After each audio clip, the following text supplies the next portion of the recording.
အားလုံးပဲမင်္ဂလာပါ Grady Recap Channel ကနေကြိုဆိုပါမယ်ဒီ channel ကကျွန်တော်ပထမဆုံး channel ဖြစ်တဲ့အတွက်အမှားများပိုင်းခွင့်လုပ်ပါဒီ channel ကနေမန်ဟွားတွေကိုrecap လုပ်ပြီးတင်ပြပါမယ်မန်ဟွားတွေကိုတနေ့တစ်ပိုင်းအတန်းနိုင်ဆုံးမြန်တင်ပြပါမယ်ဗီဒီယိုမစခင်ကျွန်တော် channel ကို subscribe လုပ်ပြီးဗီဒီယိုလေးကိုအဆုံးထိဆက်ကြည့်ပေးခြင်းအပြင်ကျွန်တော်ကူညီပေးပါဒါဆိုအခုပဲဗီဒီယိုလေးကိုစလိုက်ကြရအောင်ဆက်လက်စမှာခေတ္တဆိုသူကတန်ရများဆိုနဲ့လမ်းကြားတစ်ခုမှာဒီခွေးကောင်းလေးကငါ့ကိုပေါင်းပြီးဝိုင်းမတိုင်ငါတော့ဖြစ်မှာမဟုတ်ဘူးကုလို့စင်ငါကုတာဖို့တော့အချိန်ယူပါအောင်မယ်ငါဒီတိုင်းဆက်ပြီးနေငါကုတာနိုင်ရမှာမဟုတ်ဘူးဒီကြောင့်ငါအခြားပုံပြောင်းပြီးသူ့ကျောင်းကောင်အတွင်းကိုသူ့ဆွမ်းအားနဲ့ပြောင်းလိုက်တယ်တစ်ဖက်မှာတော့ main character ဖြစ်တဲ့ဆိုကြီးဦးဆိုတဲ့ကောင်လေးအားကျောင်းသားဆိုင်မှာကျောင်းသားလေးအစ်စ်တွေရောက်နေကျောင်းသားဝယ်ရမှာငါကျောင်းလေးတဲ့အစ်စ်ကိုကျောင်းသားအစ်စ်ကိုစားလောက်မှာမဟုတ်ဘူးဆိုပြီးတယောက်လည်းတိုင်ပတ်နေပါလေနောက်ဆုံးလည်းဆိုင်စင်အကြိုက်တာအကောင်လုံးယူသွားပါတယ်ပြန်လမ်းမှာတော့ကြီးဦးပါဝယ်လာတဲ့ကျောင်းသားလေးကိုကြည့်ပြီးငါကျောင်းလေးတော့ကြိုက်ကြရမယ်အချိန်ဘီနာကလေးကဘောလုံးလုံးကြပါတော့ဘောလုံးလိုက်ပန်ရင်လမ်းမလေးကောင်ရောက်ပါသူ့ချိန်ရောက်မဲ့ကားတစ်စီးအစိမ်းမြန်နဲ့မောင်းလာပြီးကလေးကိုတားလုံးမဲ့ချိန်မှာကြီးဦးကခုန်ပြီးအမြန်ဆုံးကဲ့လိုက်ပါတယ်သူ့ကလည်းကလေးကိုညီလေးမင်းစင်းပြီးဟုတ်ပြီးပါလေနောက်ဘူးတန်ရမရအောင်မင်းနောက်ဟောခကြီးဆိုင်တော့ဒီရသူကြီးရတယ်အန်အောင်နေခဲ့တယ်ဟာဒီကလေးတိုင်းမိကန်နေမှာဘိုင်ပြောင်းအောင်မှမသိဘူးဒီချိန်မှာခလေးမိရရောက်လာပြီဒါလေးဘာဖြစ်ပါလဲတားထင်းတော့တောင်းအေးကိုကြီးကဲလိုက်တယ်ထင်တာပဲဆိုပြီးဂျီဦးစီတက်ညိုထိုးတဲ့အချိန်မှာဂျီဦးကသူ့ကြားထဲမှာပျောက်သွားပါတယ်။ရောက်တော့ဂျီဦးကသူ့ကြောင့်လေးအစားကျွင်းဟာမင်းတော့မစားဘူးလားငါပို့ဝယ်လာခဲ့တာဟာဒီမှာကြောင်လေးတစ်ကောင်အပြင်တော့လိုက်သွားတဲ့အချိန်မှာတန်ရိုင်နဲ့ကြောင်တော့ကောင်အပြင်ဘက်ချိန်မှာတွေးလိုက်ဂျီဦးကအေးကြောင်ကိုပြီးသူ့အိမ်မှာပဲဆေးထဲလိုက်တကယ်တော့အေးကြောင်ဝါဇလန်စာမှာတွေးခဲ့တယ်ခီတန်ဆိုကတန်ရိုင်နဲ့လူတစ်ယောက်ဖြစ်တယ်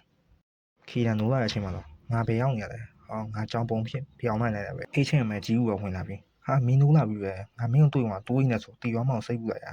ခေတန်းလေဟာဒီကောင်ဒီယူကပဲစကားသားများလာပဲဂျီဦးကလည်းကြောင်စာသိလာပြီဟာရော့မင်းစားခေတန်းကလည်းမစားချင်ဘူးဂျီဦးကတော့မျက်နှာလေးကိုကြည့်ပြီးဟာစားဖို့ပြင်နေတော့ဂျီဦးကကောက်ကြည့်ပြီးကြည့်အောင်အထီးလားအမလားအေးချင်းမယ်မင်းကမင်းပါထင်ငါ့လွတ်စမ်းဂျီဦးထင်တော့ဟာငါသူပဲမေးနေတာပေါ့နောက်ပြန်ကြည့်လဲကြောင်ကစကားပြောခေတန်းမင်းအောင်တော့ငါလက်တွေချုံအပေါက်ဖောက်ပြရမှာဒီမှာခေတန်းလေမင်းနဲ့မရပါလေဆိုဂျီဦးပါခေတန်းလေဂျီဦးအိတ်ခုံငါအနာယူခဲ့တယ်ဟုတ်ကဲ့လေသူ့ရဲ့ဝတ်တုတ်တွေကြောင်းခန္ဓာကိုယ်နဲ့ခုံပေါ်မနေရအောင်တန်ကြီးဦးရဲ့စိတ်မှာဒီကြောင်လေးကချစ်စရာလေးပဲနော်ဒါချစ်စရာကောင်းတယ်ရှင်းရမယ်ခေတန်းဟဲ့အောင်မင်းငါကြောင်ဘယ်သူမှမပြောတော့ကောင်းဘူးနော်ဟုတ်ကဲ့ပါဆရာခေတန်းလည်းသူ့ပီနာမှန်အောင်ကြည့်လိုက်အေးကြောင်ဝတ်တုတ်ကပဲကောင်းတော်ဝတ်တုတ်ခန္ဓာကိုယ်ဟာအဲ့ဒါငါကြီးလားလို့ကြီးမြဲတဲ့ခေတန်းလည်းဒီလိုကြောင်ဝတ်တုတ်ကြီးဖြစ်ရလို့ဆိုပြီးမေ့တယ်ပါခေတန်းမေ့လေရောဟာကြီးဦးကလည်းဟာဘာဖြစ်သွားလဲဟာမတိပါနဲ့မတိပါနဲ့အတင်းလှုပ်ခါခေတန်းလည်းငါဘယ်တော့မှမမေ့လေဘူးငါအောက်ချပြီတော့ဟုတ်ကဲ့ပါဂျီဦးကလည်းမိလွယ်တာကိုလန့်လာပဲအဆင်ပြေတယ်ဆိုတော့တော်ပါသေးတယ်ခီရန်ကလည်းခန္ဓာကိုယ်အများကြီးထဲမှာဘာလို့ဒီကြောင်ဖတ်တီခန္ဓာကိုယ်ကြီးဖြစ်နေရလဲဆိုပြီးတွေးချင်းမှာဂျီဦးကလည်းမစ္စတာကြောင်ဟဲ့ငါ့ကိုခီရန်လို့ခေါ်ဟုတ်ကဲ့ပါမေးစရာစီလို့ပါလေဂျီဦးကလည်းကြောင်ကဘာဖြစ်လို့စကားပြောနိုင်တာလဲဘာလို့ဆိုငါလူဖြစ်နေလို့ပေါ့လူခမရလူဖြစ်နေပေါ့ဘယ်လိုဖြစ်လာလဲငါလည်းအသေးစိတ်မဆင်ပြပြတော့ဒါမှခက်ခဲဒါဆိုဘာလို့တွေးတော့တွေးပြီးနေရဒါမင်းတီးစရာမလိုဒီမှာကြောင်ဆောင်မြန်စားလိုက်ငါပြောရတယ်ငါလူပါဆိုမစ္စတာခီတန်လူဆိုရင်ကိုကကြောင်လေကြောင်တွေကလူစားတာစားလို့မဖြစ်ဘူးခင်ဗျားထိခိုက်တိုင်းရလာတော့ပိုဆိုးသွားလေခီတန်ကလည်းငါအခြားတွေးနေလို့မဖြစ်ဘူးငါအားပြန်ပြီးပဲတွေးရမယ်ဆိုပြီးတလုံးဒီစားကြည့်တဲ့အခါမှာအခြားသားတွေးရပြီဒီရသားတော့ဆိုပြီးစားတာမရက်တော့ပဲတပတ်ကတော့အပြောင်စင်ခီတန်စိတ်တော့ငါချီးပဲငါလိုခီတန်ကြောင်တော့စားပြီးပိုက်ပြီးသွားတယ်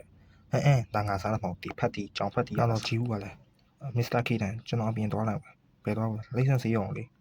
အဲ့ဒါကြောင့်သားမရှိတော့ဘူးဒီချိန်ကြားမှာကြီးဦးကလည်းလိုက်မလားငါဘာလို့လိုက်ရအောင်လဲအဲ့လိုမလုပ်ပါနဲ့တူသွားမလဲတခြားသူတွေခင်ဗျားကြောင်ပြောလိုက်လို့တော့စိတ်မပူဘူးလားအေးဟုတ်တာပဲမင်းပြောရမယ်မင်းငါတရားလှုပ်လို့မဖြစ်တော့တယောက်ငါလိုက်စောက်ကြည့်ရမယ်လို့ပြောရင်တော့ပါမယ်ကြီးဦးကခီတောင်ကောက်ကြည့်ပြီးတော့မင်းဝင်ပါလုံးနေတယ်မင်းအတိုင်းရတော့ချီသွားမှရမှာငါ့ကိုချီစရာအောက်ချပြီလားငါတို့ခီတိုင်တိတ်ခမဲ့တဲ့အလုပ်မျိုးမလုပ်ဘူးငါအောက်ချပြီစံအလုပ်ပြောရပြီမဲ့တိတ်မကြခဲ့ပါတတ်တော့သာစီးလိုက်တာ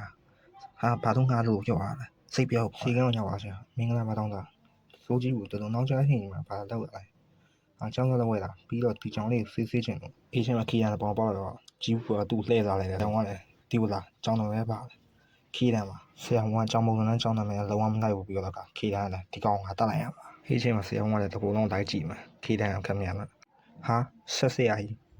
ဆရာဝန်လည်းဒီကြောင်တကယ်လိုအပ်နေရတာဝေချဖို့ပဲဆိုပြီးခီတောင်ဖဲ့လိုက်ပါလား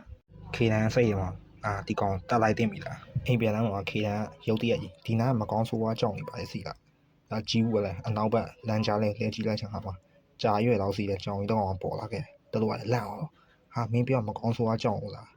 ကြောင်မဟုတ်ပဲကြားတော့တူနေတယ်ကြီးဦးကလည်းကြောက်တူရတချို့ကတန်းပြီးတယ်ဒါပေမဲ့ကြားကလည်းအစိမ့်မြန်တော့ကြီးဦးခုံအုပ်လိုက်ပြီလှမ်းကောက်လိုက်တဲ့အချိန်မှာကြီးဦးကလည်းအမိုက်ပုံနဲ့ဆောက်ပြီးလဲကြပါကြီးဦးကလည်းနားလိုက်တာဆိုထားလိုက်တဲ့အချိန်ဟေးအဆင်ပြေရတာ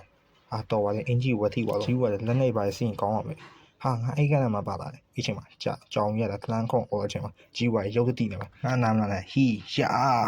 ဆိုပြီးអော်လိုက်တယ်ဒါပေမဲ့ထွက်လာတော့ကြောင်ကစားစရာရုပ်ကြီးဖြစ်အချိန်မှာခေတန်းလဲဒီကောင်မတုံးဒီလက်နဲ့ပဲစီရလားဒီကောင်ယူသွားပြီဖြစ်မှာအချိန်မှာကြောင်ရလှမ်းကောင်းမချင်းကြီးဦးကလည်းသူ့အယုံနဲ့ငါနာမနာနဲ့ဆိုတော့ကြောင်ရအချိန်မှာကြီးဦးကလည်းကြောင်အယုံနဲ့အောင်းနေတဲ့အချိန်စစ်ခေတန်းကျွန်တော်ပြေးကြရအောင်ဆိုပြီးခေတန်းကြည့်လိုက်တဲ့အချိန်မှာမြင်လိုက်ပုံကခေတန်းကစားစရာထောင်ချတော့မှမိသွားခဲ့ပါနဲ့ကျွန်တော်ဗီဒီယိုလေးကိုအဆုံးထိအတိခံပြီးကြည့်ပြီးကြတယ်တယောက်ချင်းစီတိုင်းကိုကျေးဇူးတင်ပါတယ်ကျွန်တော်နောက်ဗီဒီယိုတွေကြာရင်အကောင်းဆုံးတင်ဆက်မှုတွေပြန်လာခဲ့ပါမယ်ကျွန်တော်တို့အချက်တွေကို comment မှာတိုက်ရိုက်ပြောပြပေးနိုင်ပါတယ်